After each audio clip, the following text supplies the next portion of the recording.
அந்த முதல் அடி அது வெறும் மண்ணில் வைத்த அடி அல்ல, வரலாற்றின் மடியில் வைத்த அடி. காற்றில் வேப்பம்பூவின் வாசனையும் காய்ந்த சாணத்தின் வாசனையும் கலந்திருந்தது. சத்தம், பல்லாயிரம் பேர் கத்துகிறார்கள். ஆனால் பிச்சியின் காதுகளுக்கு அது ஒரு கடலின் இரைச்சலைப் போலத்தான் கேட்டது.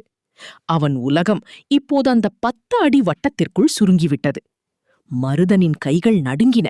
ஆனால் பிச்சியின் கைகள் பாறையைப் போல இருந்தன. பிச்சி, இது மாடில்ல, சாத்தான் என்று மருதனின் கண்கள் எச்சரித்தன.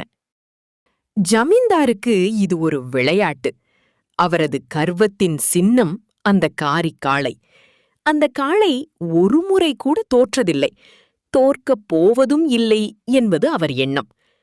அந்த வாசல் கதவுகளில் இருக்கும் காயங்கள், அவை அந்த காளையின் கோபத்தின் சாட்சிகள். எத்தனை வீரர்கள் இந்த மரக்கட்டைகளில் மோதிச் சிதறியிருப்பார்கள். சடங்குகள் தொடங்கின. சாம்பிராணி புகை மேகமாக எழுந்தது. அது அந்த காளையை ஆசீர்வதிக்கவா அல்லது பிச்சியின் பயணத்தை வழிநடத்தவா? பிச்சி தனியாக நிற்கவில்லை.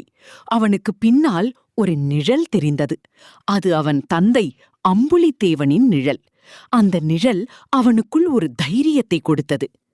இருட்டுக்குள் 2 எரியும் கண்கள். காரியின் மூச்சுக்காற்று சூடாக இருந்தது. அது தன் அடுத்த வேட்டையை மோப்பம் பிடித்துவிட்டது. அமைதி, ஒரு மரண அமைதி. பிச்சி தன் இடுப்புத் துணியை இறுக்கிக் கட்டினான். அவன் கண்கள் இப்போது அந்த இருட்டுக்குள் ஊடுருவி பார்த்தன. வா, வந்து பார்